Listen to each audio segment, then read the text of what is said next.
when working with constructed geometry, it's important to start in the same way that we would build up other concepts, beginning at the beginning. Beginning with the one, the single point. That point that exists not as this drawing on a piece of paper, but as a representation of that single place in time.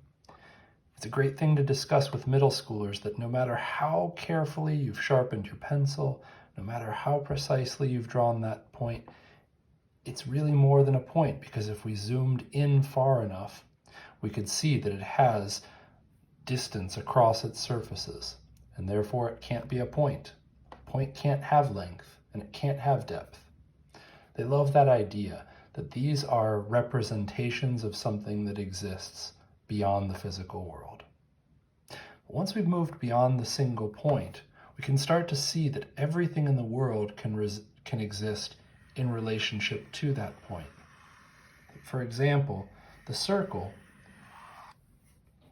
is a symbolic representation of everything that has the same distance from that single unitary point.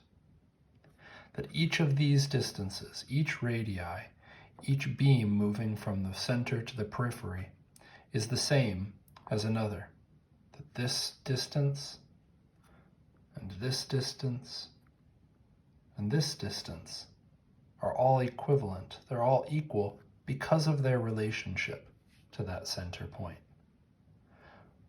It's important for the students to begin to discover that mathematic knowledge, and especially geometry, is all about discovering relationships and seeing how they can expand. And this relationship between center and periphery can be expanded to find the mathematic rules and geometric laws that underlie all of geometric creation. The next thing that we'll do is to choose another point anywhere on this circle. I'm going to pick one here, and without changing the radius of the compass, so that this distance is still the same as all of the ones that I've chosen before. I put the center of the compass here on the point, and make another circle. And if I've done this carefully, you'll see right away that this circle also passes through the center of the other, so that these two circles are equivalent in radius and they intersect one another.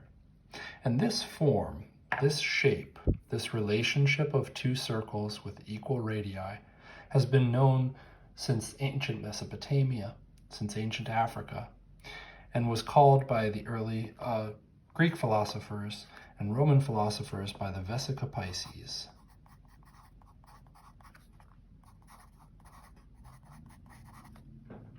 The bladder of the fish. It can also be called the mandorla, the almond, for this shape that it creates in the center. And this idea of these two shapes coming together becomes the basis for so much of the geometry that we do. And it's an important place to just begin by exploring. To begin exploring what happens when we start to draw lines that intersect these points. What happens when we look for the places where new intersections have been formed? And what forms and shapes can we find by extending these, by finding the lines that are within them? And what shapes, geometric shapes, arise out of them? We can see already that from the two circles in relationship to each other, now we've created a triad, the first triangle. And that this triangle, in fact, because this distance and this distance must be the same, and must be the same as this distance, we've created an equilateral triangle, a geometrically perfect idea that represents something that exists in nature. And these forms that arise out of the relationships that can already exist within these two simple shapes, and finding the beauty and harmony that comes when those laws are expanded, that's the work of geometry. So what you could do now is to start to find what kind of shapes can we find in there? Where can we find some of these beautiful forms that are nested within what we've created? Where do patterns arise? What happens if we extrapolate them further? Draw the vesica Pisces yourself and begin to look for areas in which you can bring color and shading to find some beauty within the mathematic harmony that exists in this geometry. Good luck.